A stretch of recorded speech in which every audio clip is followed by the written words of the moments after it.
Jessica Craven needs no introduction, has been just a juggernaut of activism. I think, Jessica, just to praise you for a second and make you blush, I think what I love about your writing, yes, it's smart and it's timely and it's clear. But what I love about it most is that it always brings a meaningful call to action. It's not just the world's on fire. It's also, and here is the fire extinguisher that we all need to use on a regular basis. I don't think I've ever asked you this question, but what is your superhero origin story where you're like, enough of this crap, I got to do something more productive than just yell at my phone screen? Oh, that's a good question. Well, I mean, I think it's a fairly banal superhero origin story in one sense. Thank you, by the way. Yeah. Um, in that I sort of got activated around the same time a lot of other people did when Trump was elected the first time. But I guess I went in a different direction than some people. Like I sort of felt this almost like a maniacal need to do something. And then, I like to talk about, I get excited about things I'm doing. So I was just sharing them with people in my family. And then more people asked me to share what I was doing. And then this sort of, this was like what I was obviously made to do. It just kind of happened. I found it late in life, and this is what I was put on this earth to do. So I am very sorry about the existence of Donald Trump, but I do feel grateful that it helped me find my path.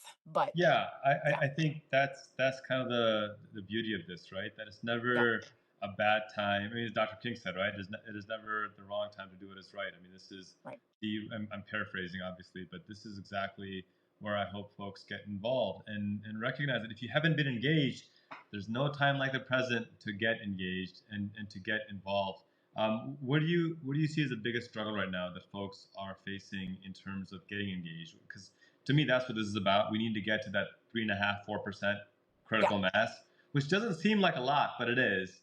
What do you see are the biggest obstacles folks are facing right now? Right. Yeah. It's 11 million people or so. Well, I think that we have a problem of decentralization, which is also normal for an activism movement where there aren't leaders at the top telling everybody what to do. I gravitate towards Indivisible, so I will get a Yeah, lot of stuff from them, but I also read a gazillion other things. But if you're just trying to live your life, it can be hard to know where to go to get your marching orders. yeah, And then there are a lot of people who are afraid. I think fear is a huge problem.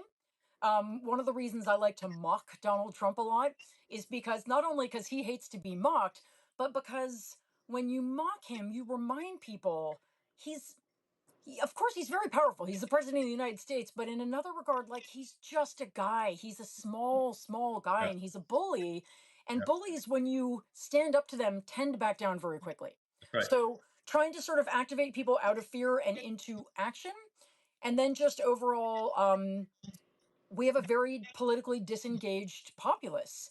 And so educating people slowly about why their actions matter, how they matter, and what they can do to make a difference is another part of the obstacle. Just get pulling people in enough to feel like they can actually make a difference, I think is the other obstacle. I agree. And I think that's where I encourage folks on the left that our doors need to be open. I sometimes see people say, "Oh, finally you showed up," and I'm like, "That's just not the way to do it because the No. fact that they showed up is what matters." And Yeah. maybe you showed up sooner, but guess what? When you showed up, somebody else could have said to you, "Finally you showed up," and how would you have felt in that scenario as well? So I think we need to have grace, especially in times like these. I'm also finding, Jessica, and I don't know if this is true for you, but I'm getting a significant number, and that's a subjective number, but a significant number of people messaging me to say, "Hey, I just can't afford to be seen reading your content. I'm traveling a lot. I don't need them going through my phone and finding you and how you're slamming Trump and his fascism. And so I'm going to disengage." And on one hand, it's a little bit painful to see that because people are self-censoring in a country that's supposed to be a, a beacon of light for free expression, Yeah. especially political dissent. I mean, what's that old saying? Dissent is the highest form of patriotism. Yeah. On the other hand, I also empathize and I say, look, do what you need to do for your mental health. Do what you Yeah. need to do for your personal safety. I think we need messengers, not martyrs, right now. And those Yeah. messengers should be, willing to get into good trouble.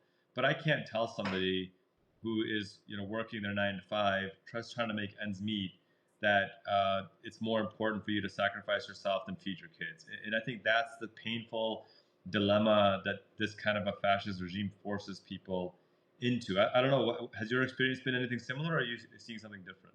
I haven't heard, I mean, I haven't had people say that to me explicitly, but I do, I mean, I think that that is what the administration would like people to do. Yeah. Um, I am a big believer in the not obeying in advance thing. So yes, of course, we're not going to like, I'm not going to tell anybody not to do that, but I hope, especially, uh, to be totally frank, white people in this moment who Yeah. have the least to fear, Yeah. do not do that. It is one Yeah. thing if you are a person of color, if you come from a marginalized community, I totally get that. But, people like me, especially you talk about where have you been all this time? Every black person in America can say that to every white person who's an activist rightly.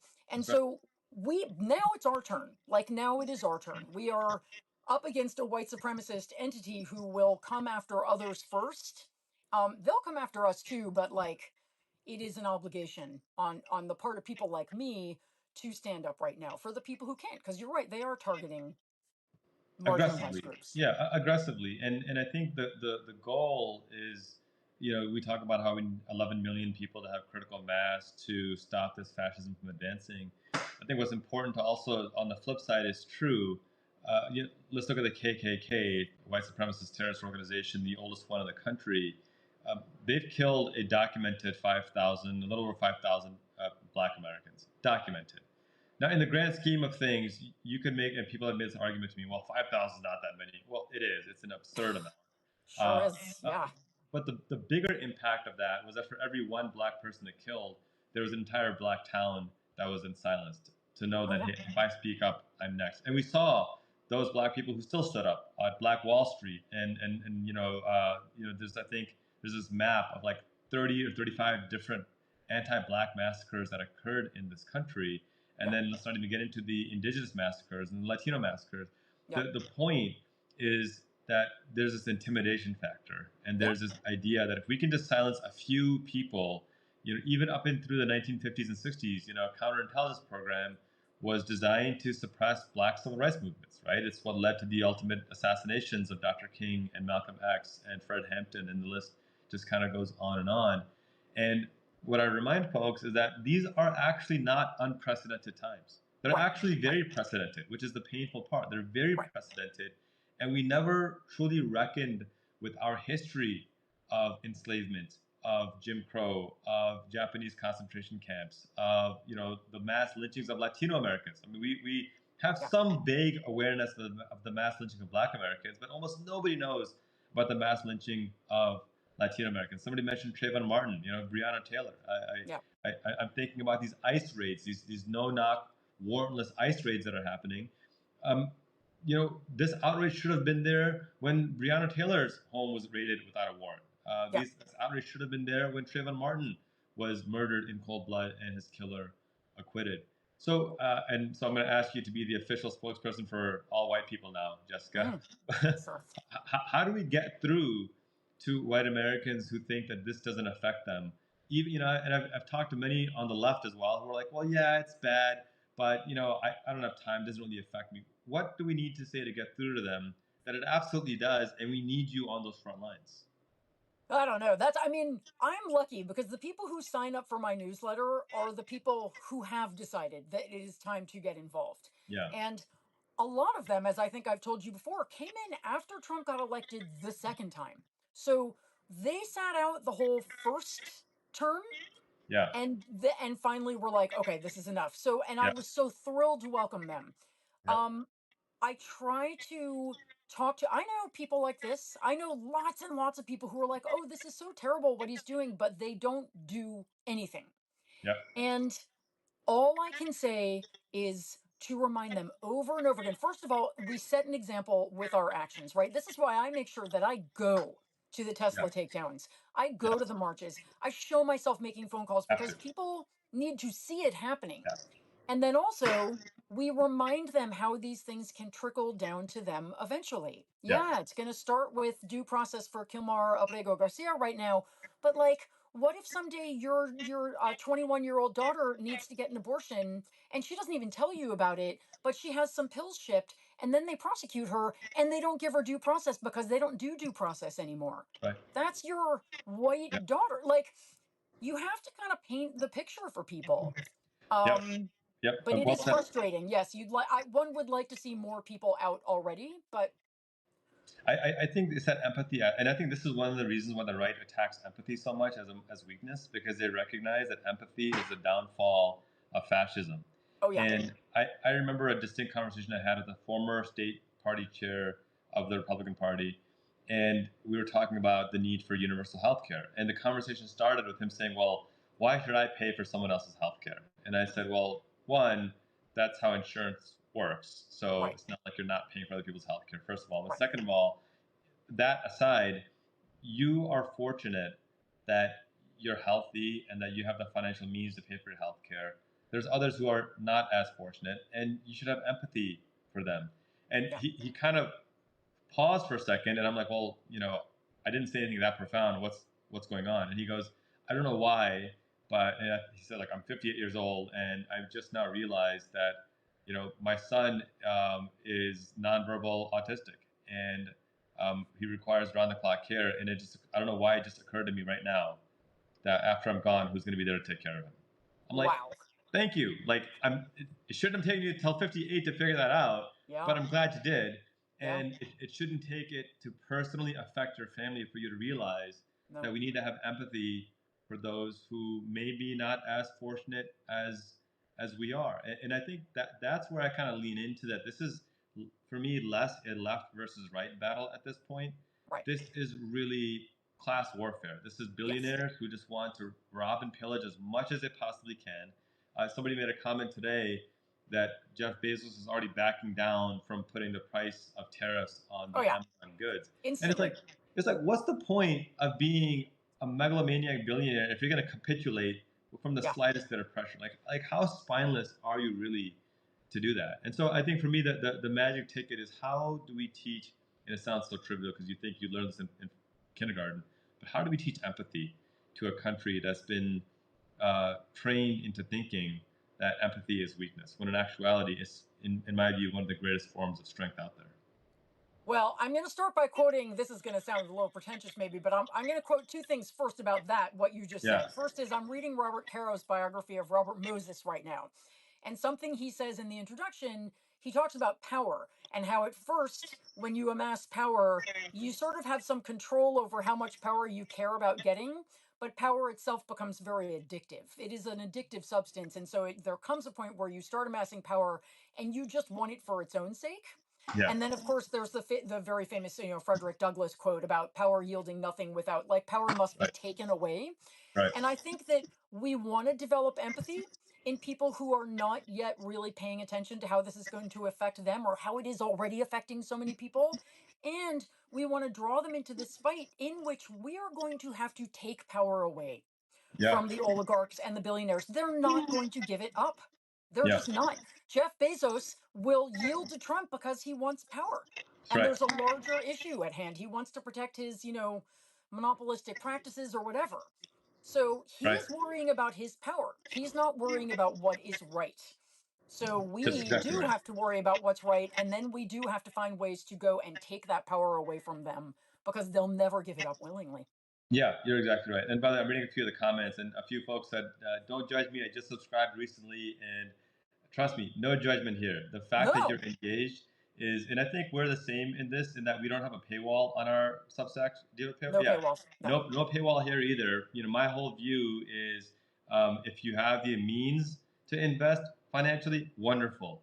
But if you don't, I don't want to deny access to these critical things that we're talking about, and reading and sharing is just as precious to me. And for those who are able to invest financially, know that you're actually subsidizing the cost for those who can't. And Yeah. again, this goes back to empathy. It goes back to this altruistic model. Because, and Jessica, I don't know about you, but for me, this stuff is exhausting, right? It's mentally exhausting. It's taxing.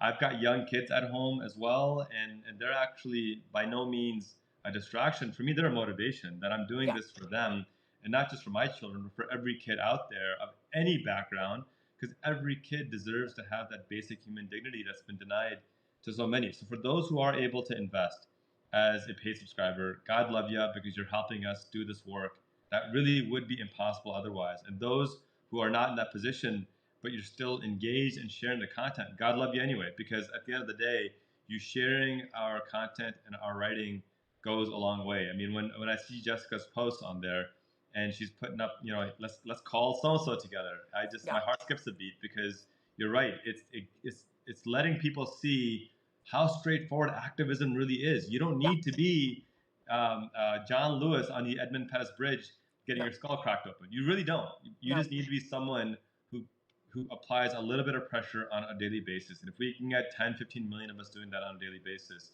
we're going to get there. Absolutely. Yeah. Jessica, these first 100 days have actually been pretty catastrophic for our Yeah. democracy, for our economy, for our basic humanity, for healthcare. Medicaid might be gutted $880 billion. Two questions. What do you see in the next 100 days that we should be most careful about, most cautious of? And what actions do you advise we should be taking right now to protect our local communities and, of course, to protect our republic? Right. Well, I'll start by telling you what gives me a little hope, which you did not Please. ask, but I'm just going to insert it in there, which is Trump's polling numbers being as low as they are is a really big deal. And I'm sure you Yeah. know this, but I'm just going to explain to people Please do. watching that Please do. when they say that Trump's approval ratings are the lowest at this point in his presidency of any president since the World War II, the only reason they say since World War II is because that's when polling started. If polling went back to the beginning of presidencies, I almost guarantee you these would be, I don't know, Kasim, maybe you can think of someone who would poll lower at this point. I'm not like a great presidential historian, but I don't think there is anyone who would poll lower. And the reason that's really important, I was just reading about this morning, is because a weak president, an unpopular president, does not have the same leverage to become an authoritarian that someone like a Hitler does. I was reading Hitler, before he started doing his really worst stuff, had gotten the economy going in a way that people were really happy about. So then he's able to come and do these horrible things, and people are Great like, point. well, it's not great, but Great the point. economy's doing really well, because Yeah. people have been making selfish decisions like that for a long time. Yep. Same thing with Hungary's leader Viktor Orban, but here Trump is doing the opposite. He has taken a wildly successful economy and in 100 days tanked it. And that's going to make it harder for him. He doesn't have the same mandate he would if the Yes. stock market were soaring and everything were going great. So, Great as point. much as I don't want to see the economy tank, but that is a silver lining. Yeah. Great Having point. said that, of course, we need to watch for he's lashing out. You can see it. He's angry. Yeah. He's embarrassed that he's doing so badly, and Yep. that makes him more violent and more awful. So we want to stand up. We want to stand together. And the thing I really want to encourage people to do is when you see someone being brave, highlight it, Yes. amplify it, and thank them. If it's a college standing up to him, find their email address and write them and thank them. If it's a Yep. corporation, if it's a company, thank them. Because I mean, Jeff Yeah. Bezos, gross. Like I started boycotting Amazon 8 years ago. So I can't stand that guy. I hate that company. But when we see someone doing the opposite, when Yeah. we see, whatever, we've seen Costco. Costco, right? Yeah. Costco's leaning into it. Yeah. Right. We did an action in my newsletter where we all called them to say thanks because I really believe that what we focus on grows. And I think that these places do respond to public, pressure to Oh, be better. So call and say thank you. And when you see a lawmaker who's, gives a fiery speech and is standing up finally, call their office and thank them. It's absolutely. really important. So It, that's my feeling. it goes a long way. I was on a flight once by chance with a U.S. senator who I'm not going to name just for the sake of making the point. Okay. Who this was when there was a big debate, the Democratic senators, a big debate about the child tax credit, and he goes, I hear you telling me that people want the child tax credit, but my office documents, we've gotten maybe 10 or 15 calls in the last month about how important it is. Mm, And I was kind of flabbergasted because I know how much that helped young families, yep. lower income families, families in general, how critical that was to paying for just life saving needs, critical needs they need. And he goes, yeah, I don't know if I'm going to fight for it because I don't really see people are interested in it. And Wow. one, he was kind of out of touch, severely out of touch, because anybody would recognize how much, extra couple $1,000s a month is going to help.